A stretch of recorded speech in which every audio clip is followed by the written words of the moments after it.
Hi everyone, welcome to Metrix Advisory. I'm actually visiting one of our biggest clients that we work with, Oscar Paula Cold Storage. And I'm joined to my right, two of the senior management of the team, Wasif Isaacs, General Manager, and Ryan Bushell, Operations Manager. Welcome gents, good to have you here. Thanks. Thank you. What does Oscar Paula Cold Storage actually? Yeah, so we are a cold storage facility. We do blast freezing facilities for customers, as well as frozen and chilled storage. And then we pack containers as well for international markets, and then we send prototype locally as well. How did this happen? How did this Metrix Oscar Paula collaboration happen? It happened about 18 months ago, or thereabouts, when there was a change in ownership, change in management with Oscar Paula Cold Storage, and Metrix Advisory, we were involved in the due diligence side of things, on the financial due diligence side of things, where we actually modeled what the business ought to look like in the coming 10 to 15 years sort of time span. And since then, we've been working very closely with the management team of Oscar Paula Cold Storage in turning around the business and looking at how we can make the business better from a performance standpoint, right? Since the start, one of the things that we've actually really focused on is providing that visibility, because every business needs that visibility across its key metrics, across the key numbers, how the business is performing, etc. That's definitely an area that we've improved over the last 18 months or so. What are your experiences, Ryan, like in terms of how we've sort of... I've just obviously like the different avenues and different ideas that you've come to the business with. So all the revenue and staff mix, and even our customer mix, that's really helped us along, and having that visibility that obviously wasn't there previously, but now that it's there, it gives us those extra things to look at to make better decisions in the business. Simplified them for us as well. Allows us to look at it more instead of a number crunching exercise. We can actually put it into the way the business works as well. And It's easier to understand. Just so these are numbers. This is the way you've done a lot of the Excel spreadsheets and everything. It's really like itemised and helps us understand it more as an operational side of things than just their numbers in front of them. And it's part of an existing business, because previously without that visibility, it was pretty difficult to gauge where you were at any part of the month. But now with that visibility, we can make the adjustments as we require. The assistance we're getting from your team is quite good. So that helps us a lot in our decision making when it comes to specific anything we need to sort out. All right, we've also looked at the business model, like you were saying before, Ryan. We had a good look at the revenue mix. We've had a good look at the product mix. We've had a good look at the customer mix. Focused heavily on that aspect. What's your experience been on that front? Well, I think in the last 6 months, we improved significantly. There was a lot of learning that had to be done in the first 3 months. Understanding the business, understanding the market, culture, important. But I've realized that with the people that you have, it's a matter of adding to that, making sure you've got people in the right places, having the facilities, having the necessary infrastructure to work around those people, so that you get it from where you are now. As we said, the visibility is part of it. The other part is having the people in places to be able to then take that to the next level.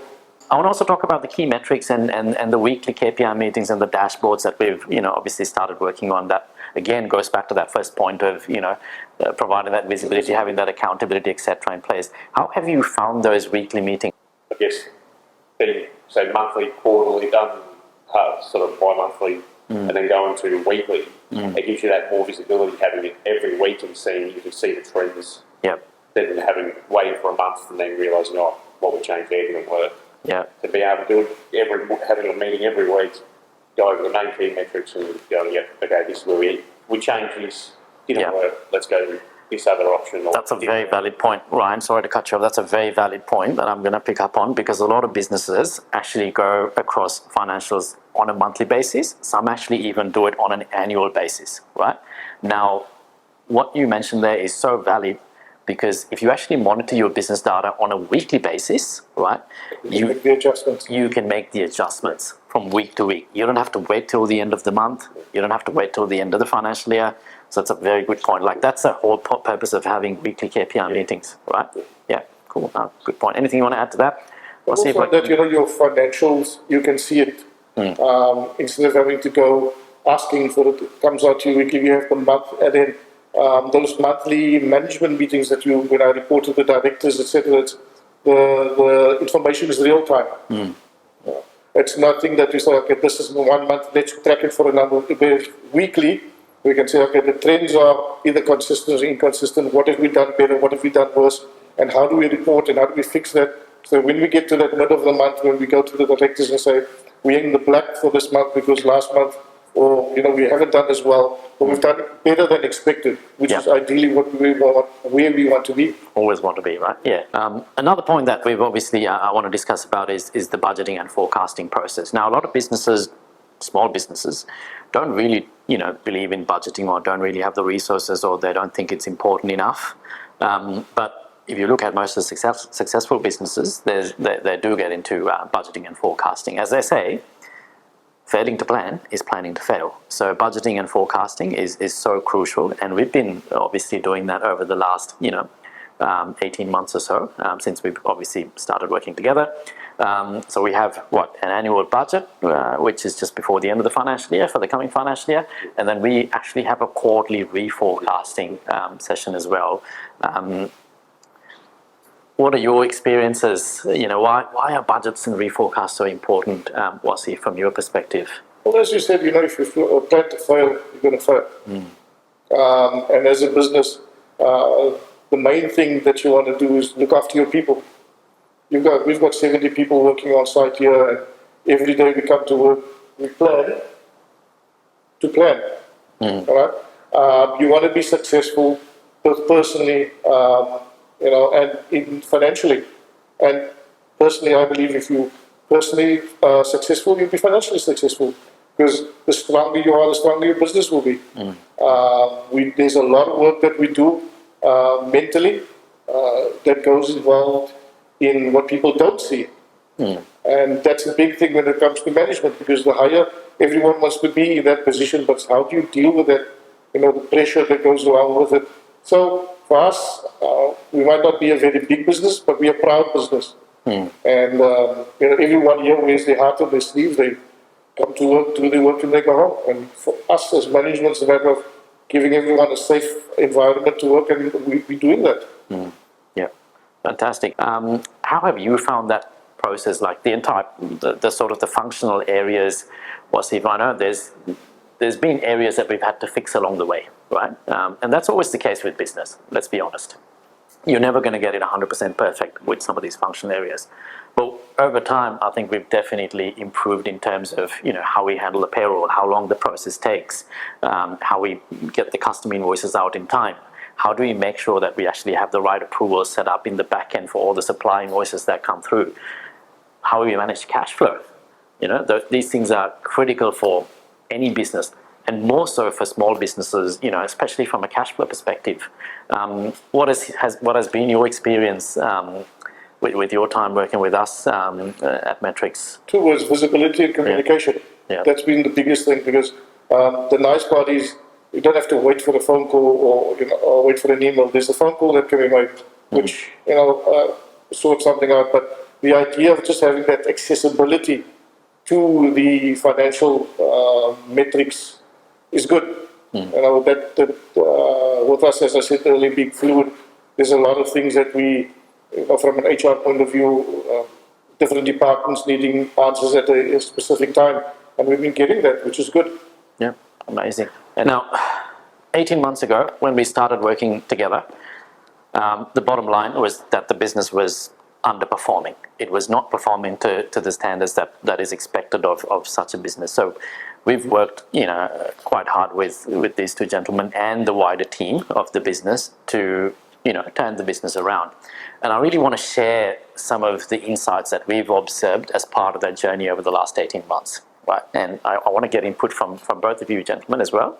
I think one of the first things that any business that's turning around that's got to have is you've got to have the right people in the right place, especially when it's a people business. They always say business is people. People run businesses, right? So having the right people at the right place is so crucial. Your input on that, Wasif? Well, I've been with the business for 6 months now, and as you said, turning the business around was an existing business that's been here 30 years. 30 years, the site has been 30 years. There's some staff that have been here as long as the business has been here. So the one thing is the culture. Just because we've been doing something a certain way doesn't make it right. We know business has changed in the last couple of years. It's changing all the time. And it's just, adapting and growing and learning with the new trends and business practices that goes along with it, because, we've got younger and younger staff coming through, dealing with the generational gaps. Like I said, we've got people that's been here for 30 years plus, and then you've got younger, school leavers that have just joined us, as an example. So bringing all those people through and making understand, because the Osco Polar way, with everyone has their own specific way, but just making sure that we're all on the same page. And you're right, without people, we just can't do this job. The second crucial element when it comes to turning around a business is making sure you have the right processes and the right systems. Now, we spoke about the systems and the processes that we have before, and how we've sort of changed things as well from a timing perspective, from a process perspective, just to get a better outcome. We've got more checks and balances in place right now. So point number 3 is, like you were saying before, Wasif, it's about understanding numbers, right? There's a lot of business owners there who've run a business, or even key management, they don't have an understanding or at least a basic general understanding of the numbers of the business. Now, that's not going to be good enough if you're trying to turn around a business that is underperforming. As we discussed before, that's one of the things that we've obviously done with that improved visibility, with that improved accountability, putting the numbers out there, and getting some targets in place, etc. Right?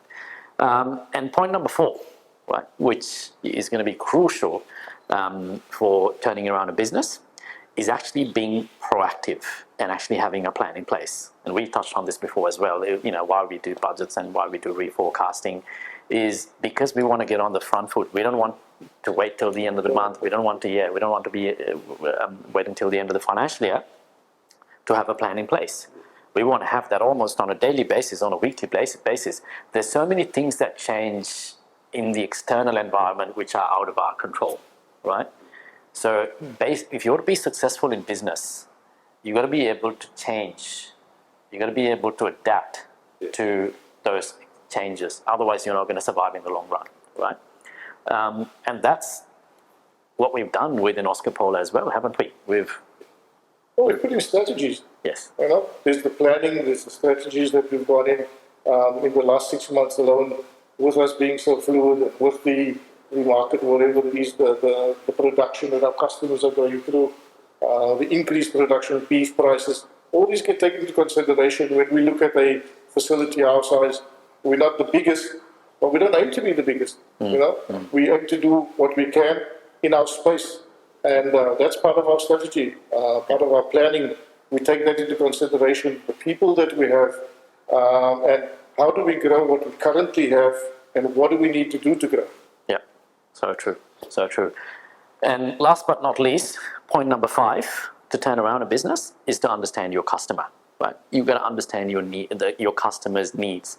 Remember that every business is essentially solving a pain point that a customer has. As long as you're solving a pain point of your customer, you have a value proposition, you have sustainability in your business, right? And that's what, again, we've done with Oscar Polar. We've focused on, who are the customers that we want to work long-term with, right? What does that customer mix should look like, etc. And by no means, we've come to a conclusion, but it's always going to be an ongoing topic that we'll have to continue to review. I mean, essentially everything that we've spoken about today is not something that, we've worked on the last 18 months and, continue to forget from now onwards.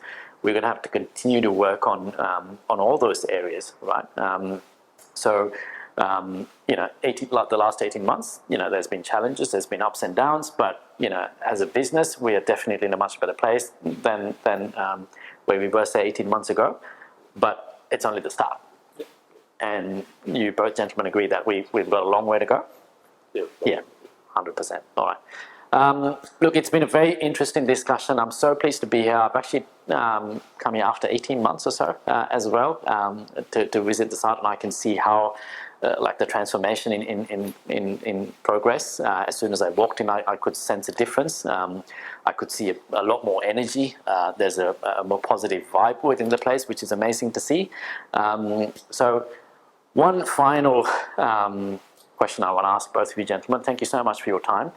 But what have you found working with Metrix Advisory to be fulfilling that you'd potentially recommend our services to other similar-sized businesses? Maybe to you, Marcy, first. It's just the time that we've been offered. You guys provide a service, you provide a good service in the fact of it frees us up to be able to do what we in our core business, which is looking after our customers, giving them a service, and then freeing us up to be able to do that. Whereas on the financial side, if we need anything from you guys, it's available. Thank you, Ryan. For me, I guess it's the support that you guys give to like myself and senior management, that you give us that training and that mentoring to be able to understand everything that you show us, and the vision that we've got for the business. You help us understand. So here are the numbers, work it out. You actually will sit there and show us how it works, and that if we need guidance, that support's always there. Yep. There you go. You've got it straight from the horse's mouth. The bottom line for our business, our value proposition, is that we want to be the trusted business advisor. For us specifically, when our clients are successful, we are successful. That's how we see it. So thank you so much once again, gentlemen. I'm so pleased to be here, and thank you so much for your time. It's always a pleasure to talk to you. Hopefully we'll do one of these again, maybe less than 18 months time this time around. All right. Thank you so much. Thank you. Cheers. Thank you. Thank you. Cheers.